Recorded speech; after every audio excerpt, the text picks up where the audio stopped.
বোতলজাত সয়াবিন তেলের দাম লিটার প্রতি 14 টাকা বাড়িয়ে 189 টাকা করা হয়েছে, যা আগে ছিল 175 টাকা। আর খোলা সয়াবিন ও পাম তেলের দাম 157 টাকা থেকে 169 টাকা নির্ধারণ করা হয়েছে। দুপুরে সচিবালয়ে সংবাদ সম্মেলনে বাণিজ্য উপদেষ্টা শেখ বশির উদ্দিন বলেন, আগামীতে দাম আরও কমবে বলে আশা করছেন তিনি। এদিকে বুধবার যুক্তরাষ্ট্রের দুজন উপসহকারী পররাষ্ট্রমন্ত্রী ঢাকায় আসবেন। তাদের সাথে বাণিজ্য ঘাটতি সহ সার্বিক বিষয়ে আলোচনা হবে বলে জানান তিনি। শারমিন নীরার রিপোর্ট।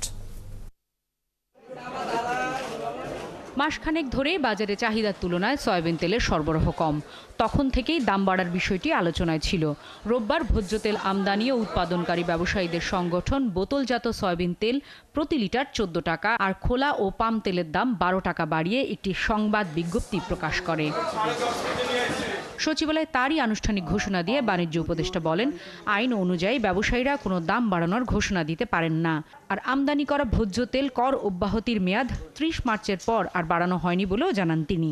আমরা আশা করি যে আজকে যে মূল্যটা নির্ধারিত হলো, আমরা সামনে বাজারটাকে আমরা সরকার এখান থেকে প্রায় 550 কোটি টাকার রাজস্ব আহরণ সাহায্য করবে এবং আমরা আশা করি যে সামনে ইনশাল্লাহ বাজারের দাম আবার আমরা কমাতে পারবো। এদিকে বুধবার ঢাকা সফরে আসছেন যুক্তরাষ্ট্রের দুজন উপসহকারী পররাষ্ট্রমন্ত্রী। তাদের সাথে প্রেসিডেন্ট ডোনাল্ড ট্রাম্পের আরোপ করা পাল্টা শুল্ক নিয়ে আলোচনা হবে কিনা এমন প্রশ্ন ছিল বাণিজ্য উপদেষ্টার কাছে। ট্রাম্পের দুজন প্রতিনিধি 3 দিনের সফরে বাংলাদেশে আসবে। আমরা জানি যে শুল্ক আরোপ হলো, আবার সেটা 3 মাসের জন্য স্থগিত করা। বাণিজ্যিক বিষয়গুলি, দুদেশের বাণিজ্য ঘাটতি কমানোর ব্যাপারেও বর্তমান সরকার ভাবছে। সেই বিষয়গুলি আসলে ফোকাস পাবে কিনা বা কোন বাণিজ্যের কোন বিষয়গুলি একমাত্র সেই বিষয়টাই ফোকাস পাবে। রোজার মাস সহ সার্বিকভাবে মূল্যস্ফীতি কিছুটা কমলেও দুর্ভাগ্যজনকভাবে চালের দাম অনেক দিন থেকেই বাড়তি বলে স্বীকার করেন বাণিজ্য উপদেষ্টা। আমি আশা করি যে নতুন ধান উঠে আসলে বাজার আরো সহনীয় হয়ে যাবে। শারমিন নীরা, 71, ঢাকা।